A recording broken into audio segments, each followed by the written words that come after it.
I was 3 days from my wedding when Adil said, "You look tired, man." I laughed and said, "That's what responsibility looks like."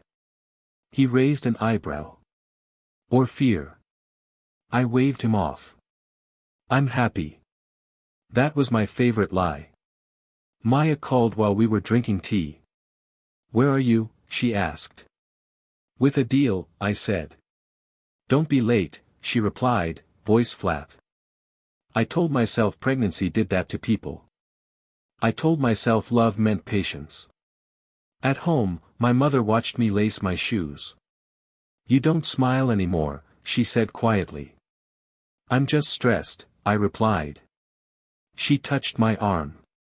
"Stress doesn't steal light." I pulled away and said, "Ma, everything is fine." She didn't argue. That scared me more than if she had. Maya sat on the couch scrolling her phone. "Wedding planner called," I said. "We need to finalize seating."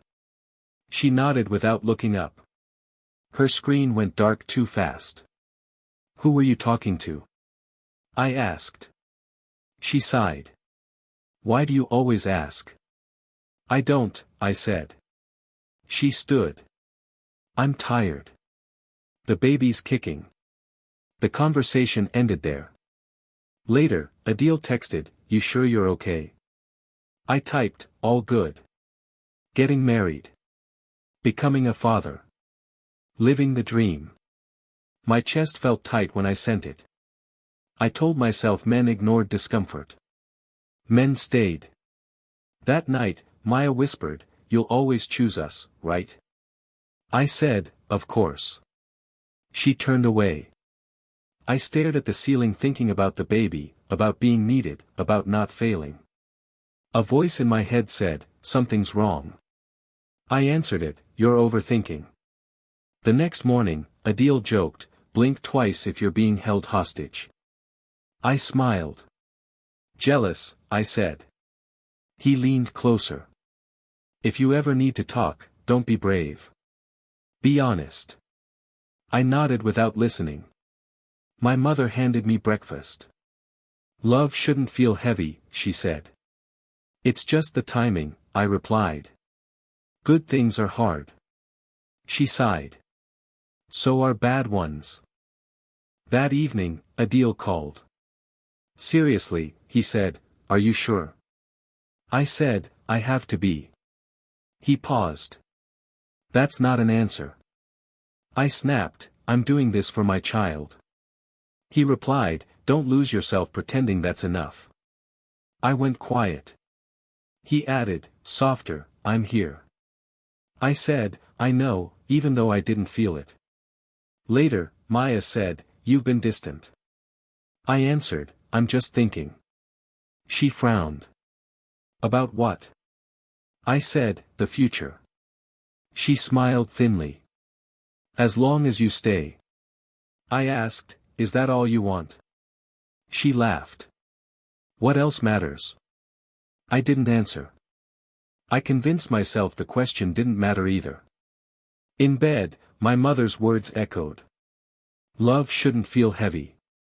I whispered into the dark, "I'm doing the right thing." No one answered. My phone buzzed on the table.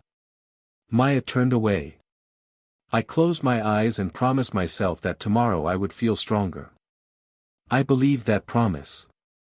I had to. I ignored the warning inside me because fear felt easier than truth. I was in the kitchen when Maya's phone lit up on the counter. I wasn't snooping. It buzzed again. A name flashed. Rohan. My chest tightened.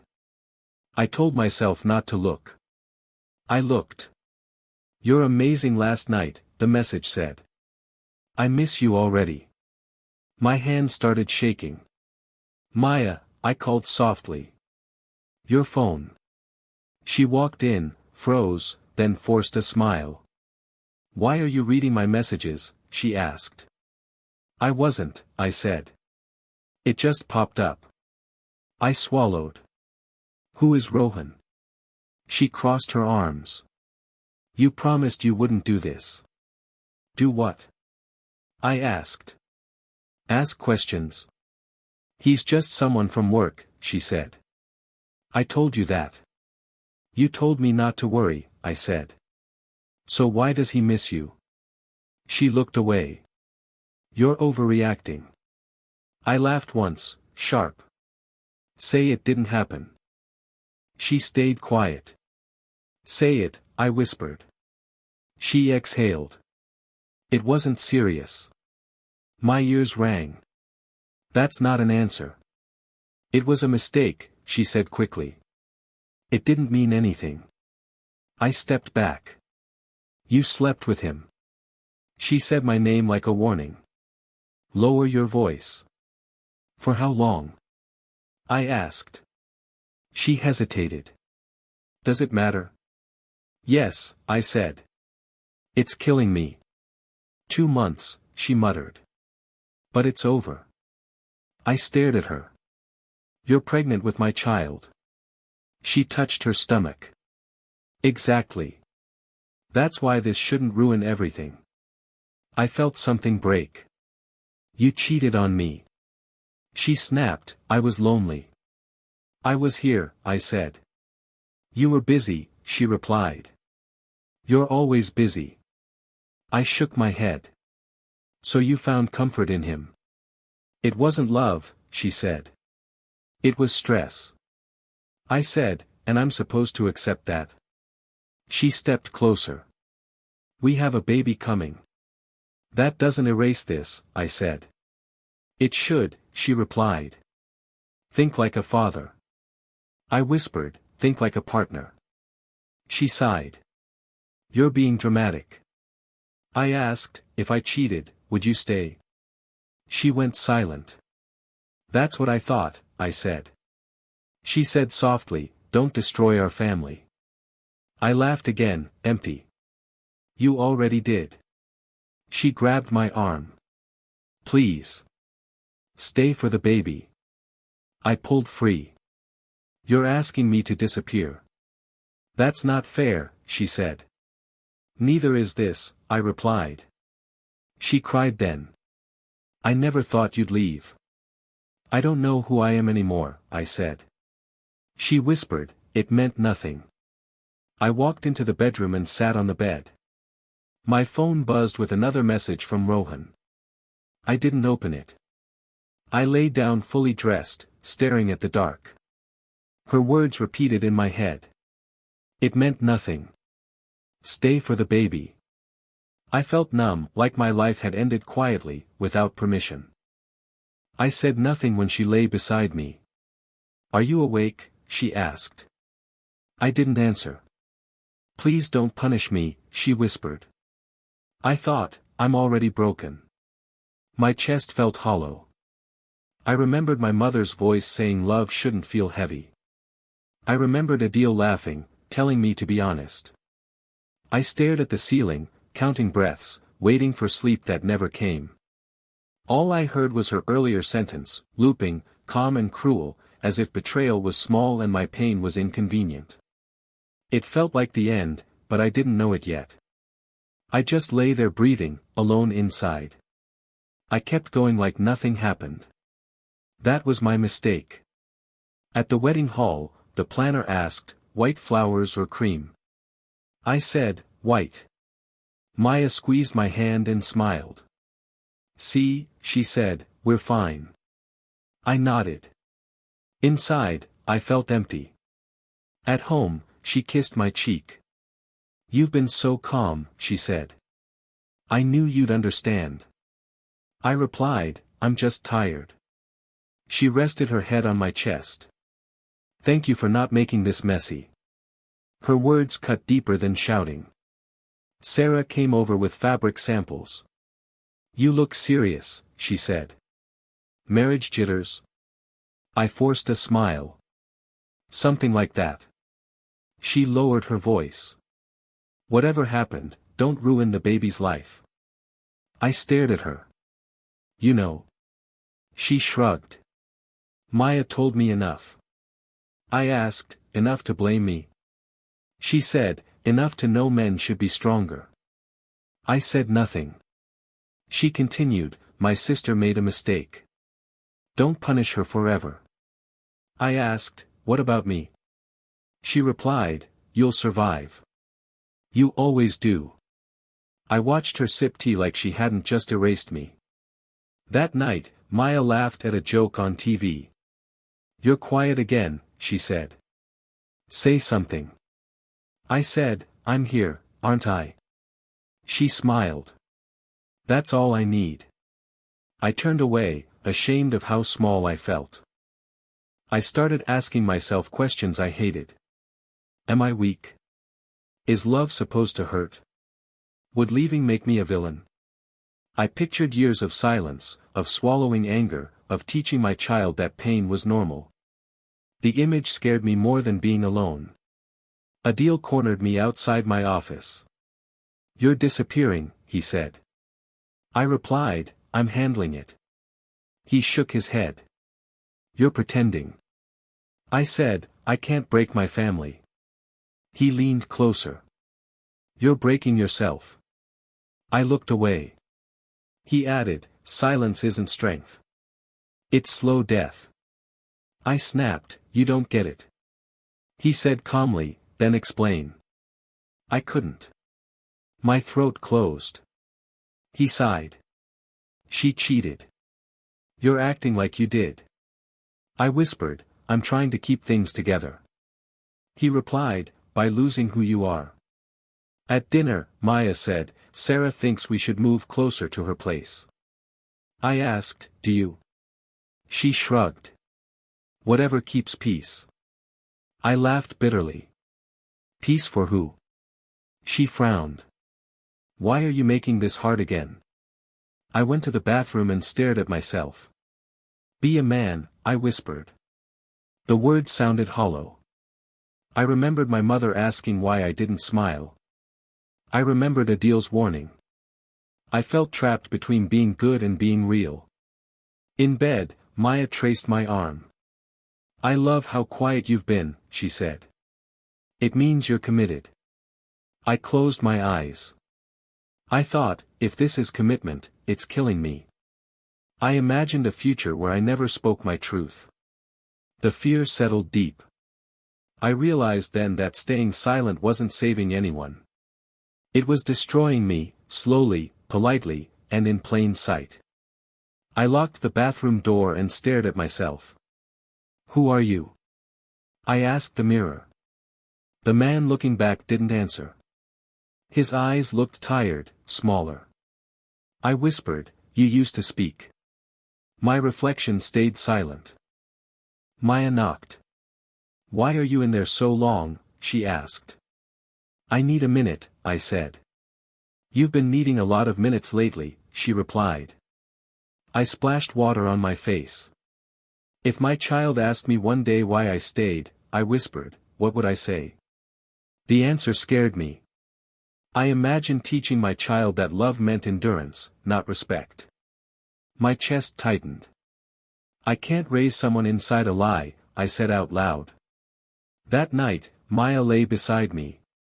You're cold, she said. I'm thinking, I replied. About what? About us. She went quiet. You promised you wouldn't leave. I promised honesty, I said. She sat up. Are you punishing me? No, I answered. I'm waking up. Her voice shook. You're scaring me. I said, good. I've been scared for weeks. The next morning, the wedding planner called. Final confirmation, she asked. I hesitated, then said, cancel everything. She paused. Are you sure? I replied, yes. My hands trembled, but my voice didn't. When the call ended, I felt lighter and terrified at the same time. At the lawyer's office, I said, I need to protect my rights as a father. He nodded. Before or after the wedding? I said, before. He looked at me carefully. That changes things. I replied, so do betrayals. Maya noticed the shift that evening.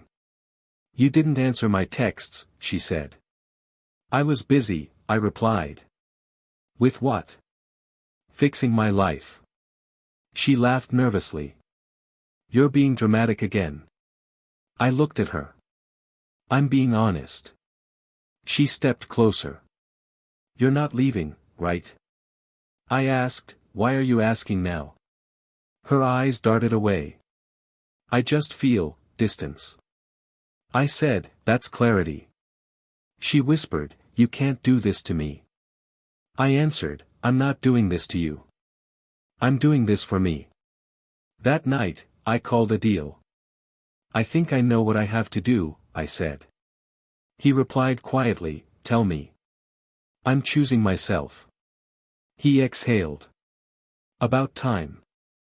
I lay in bed alone, listening to Maya cry softly in the other room. I felt guilt claw at me. Then I remembered the mirror. I remembered the fear of becoming invisible in my own life. Walking away isn't abandonment, I told myself. It's survival. When Maya knocked again, I didn't open the door. Please, she said. I replied through the wood, I'm done pretending. She asked, what about the baby? I said, I'll be there. Just not like this. For the first time, I wasn't reacting to her fear. I was choosing my future. My hands stopped shaking. The silence felt different now. It felt like control. I woke up before sunrise and started packing. My phone buzzed non-stop on the bed. I didn't answer. I folded my clothes slowly, like this was any other morning. Outside, cars honked, decorators shouted, music tested speakers. Inside, everything was quiet. Maya called again. I finally answered. Where are you? She demanded. I'm leaving, I said. Stop joking, she snapped. People are waiting. I know, I replied. Get dressed, she said. Now. I'm already dressed, I answered. Just not for a wedding. She laughed nervously. This isn't funny. I'm not smiling, I said. Her voice rose. You're embarrassing me. I said calmly, you embarrassed us long before today. She went silent. You promised. I promised honesty, I replied. I found yours in messages. She shouted, you're ruining everything. I said, you already did. She whispered, please come. We'll talk later. There is no later, I said. My mother called next. Why are guests asking where you are? She asked, shaking. I'm not coming, I said. She inhaled sharply. Why? I can't live inside a lie, I replied. She paused, then said quietly, I wondered. I'm sorry, I said. She answered, I'm proud you chose yourself. My phone buzzed again. Adil texted, you okay? I typed, I'm done. He replied, I'm with you. Maya kept calling. I answered once more. Are you with him? She cried. With who? I asked. You know, she said. I'm alone, I replied. Finally. She said, think about the baby. I answered. That's why I'm leaving. She sobbed. You can't do this to me today. I said, I'm not doing anything to you anymore. At the lawyer's office, Mr. Khan looked at me and said, you're making this official. Yes, I said. Custody, boundaries, communication only through me, he listed. I nodded. He added, this will shock people. I replied, so did betrayal. Outside, my phone exploded with messages. Sarah texted, be a man. I replied, I am. An uncle called. What kind of son-in-law does this? I said, an honest one. He hung up. Maya sent a voice note, crying. I didn't think you'd really leave. I typed back, that's the problem. I carried my bag down the stairs. Guests stared. Someone whispered my name. I didn't stop. Maya's father stood frozen. Is this true? He asked. Yes, I said. He looked away. Maya ran toward me. Please, she begged. I said quietly, I know everything. She whispered, it meant nothing. I replied, it meant the end. I walked past the decorations, the flowers, the stage. The music started anyway. I stepped into sunlight, heart racing but steady. Behind me, everything collapsed. I didn't look back. The illusion broke loudly, and for the first time, I didn't try to fix it. I woke up alone in a rented room that smelled like soap and fresh paint. My phone was quiet for once. I sat on the edge of the bed and said out loud, this is real. No one answered, but the silence didn't hurt the way it used to. Adil called while I was making coffee.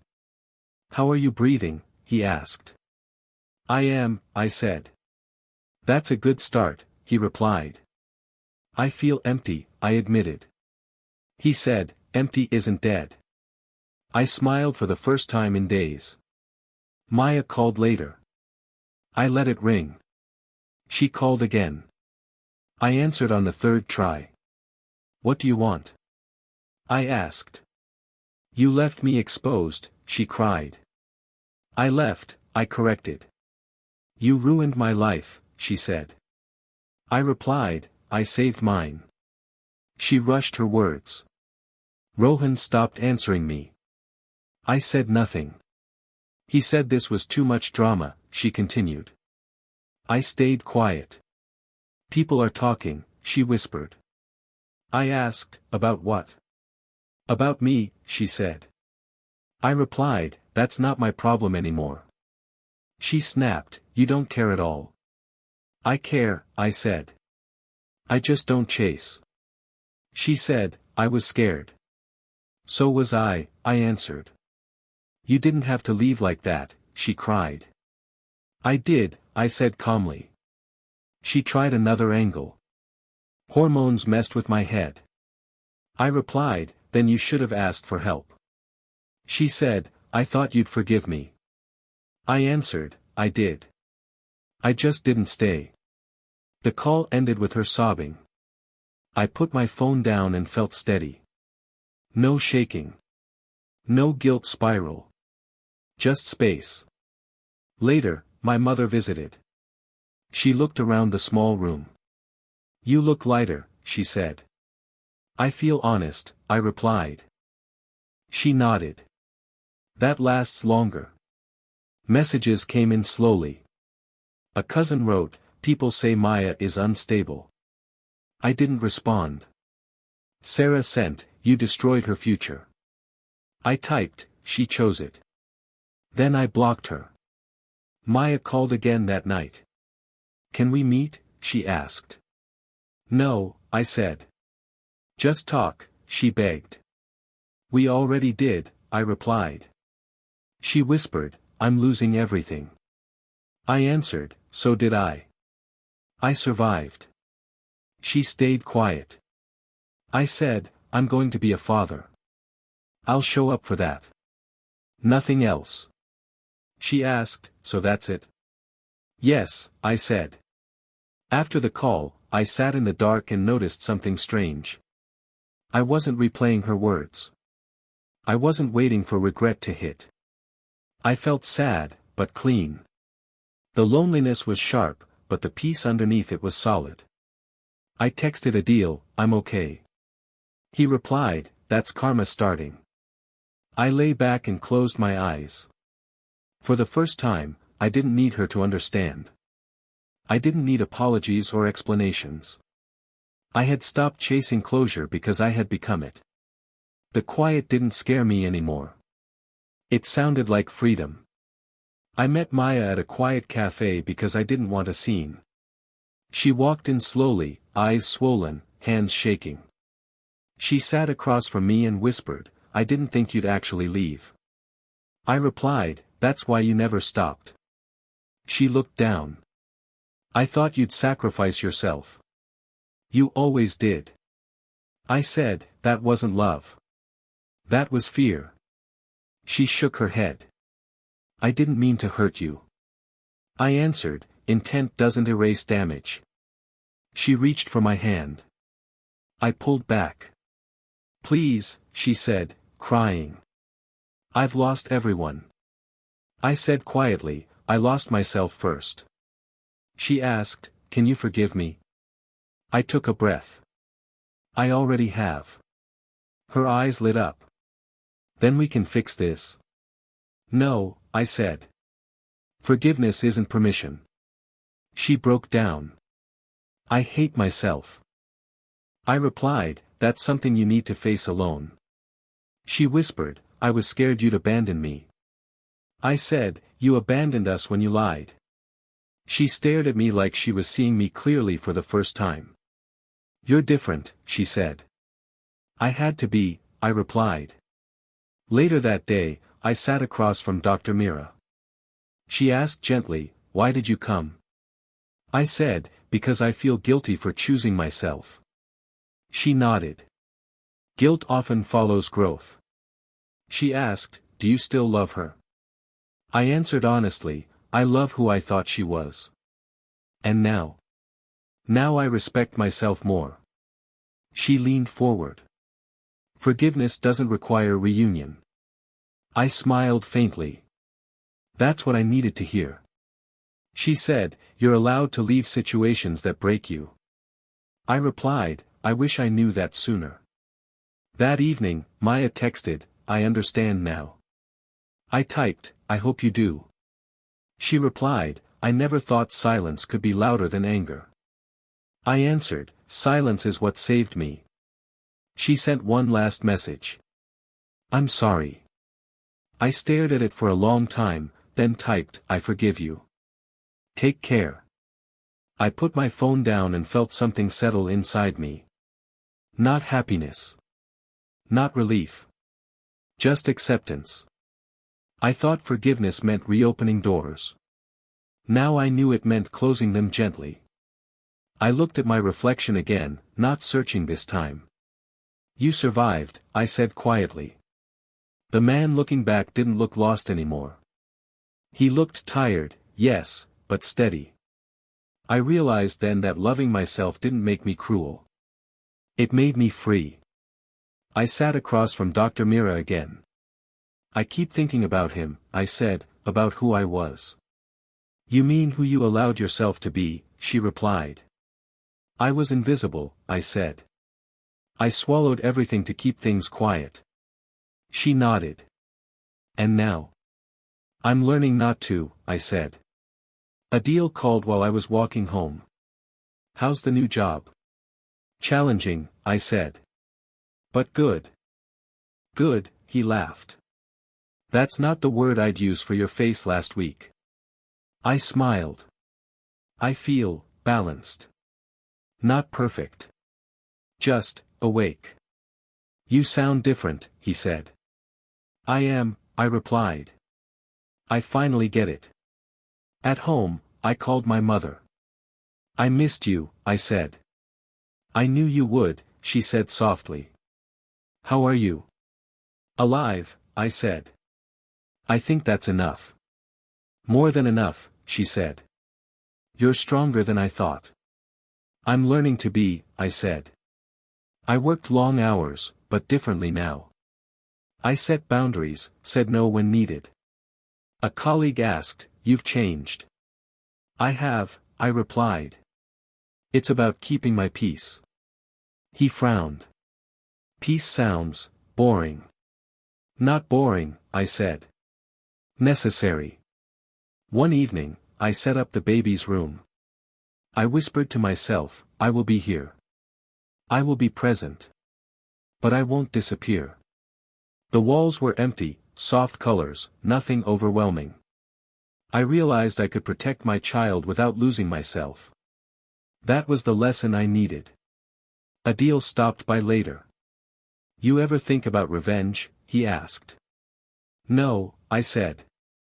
That thought doesn't even reach me anymore. You're scary calm, he said. I'm not calm, I replied. I'm free. Maya tried to text again. I left it unread. I didn't feel guilty. I didn't feel anger. I just moved forward. I told Dr. Mira, I feel like I'm building something new. Not from hate, not from fear, but from clarity. That's the strongest foundation, she said. I'm learning, I said, that strength isn't power. It's peace. I spoke to my mother again. I finally understand why you told me not to smile when I was unhappy, I said. You're smiling now, she said. Yes, I said. And it's not for anyone else. It's for me. I texted Adil later. Thanks for staying. Always, he replied.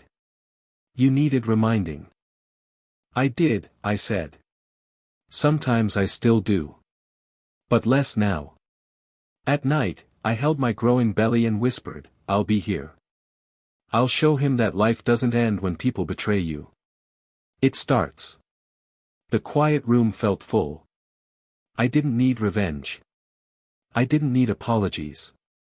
I had peace. Watching it grow inside me, watching myself grow along with it, that was enough. And for the first time, I believed I could be the man I needed back then. I sit in my small apartment, holding the ultrasound photos. The tiny hands, the tiny face, everything that's mine and mine alone. I whisper, you're going to have a father who's honest, not broken. My phone buzzes with a message from Maya. I let it sit. She says, I'm lost without you. I stare at the words. My chest is steady. I don't reply. I don't need to. Adil calls. Checking in, he says. I'm okay, I reply. You sound lighter. I am, I say. Calm, finally. He laughs. Feels like victory. Not like that, I answer. I didn't win by hurting anyone. I won by saving myself. I think back to the day I left. The chaos, the panic, her sobbing. I remember the anger I carried, the humiliation. But that wasn't mine to keep. I chose not to follow it. My mother's voice echoes in my head. Love shouldn't feel heavy. That's all I needed. I remember telling myself years ago that sacrifice made a man. I laugh softly. Sacrifice made me small. Choosing myself made me whole. Maya calls again. I don't answer. I don't even glance. I know her life is unstable. That's her journey. I used to check, worry, imagine her regret. Now, I simply let it be. Let karma, let life, take its course. I hold the ultrasound photos closer. You'll know honesty, respect, and boundaries, I whisper. You'll grow in a home that teaches strength, not fear. I think about the man I used to be. Exhausted, silent, collapsing under betrayal. I see him in my mind and say, I'm sorry you had to suffer. But you're gone now. I'm here. The room is quiet except for my breathing. I place the photos on the shelf, perfectly framed, a symbol of life and of choices. I don't feel anger toward anyone. I don't crave revenge. That fire would only burn me again. Adil calls once more. Want to go grab dinner? I'll meet you in 20, I say. I feel like living. Good, he laughs. About time. I hang up and look around. The apartment feels full, even alone. Full of calm, clarity, and purpose. I close my eyes and let the silence settle. I think to myself, respecting myself is not cruelty. Walking away is not weakness. Protecting my life is strength. The weight I carried is gone. I open my eyes and smile faintly. The ultrasound photos catch the light, tiny and perfect. They remind me that life isn't about punishment. It's about choices. My choice was me, my child, my future. And that is enough. I breathe deeply and whisper one final thought, for myself more than anyone else. I walked away, and I won. I stand, steady and grounded, and feel the first real peace I've known in months. Not through destruction. Not through revenge. But through choosing my life, my dignity, and the small life depending on me. The future is quiet, and for the first time, it feels full.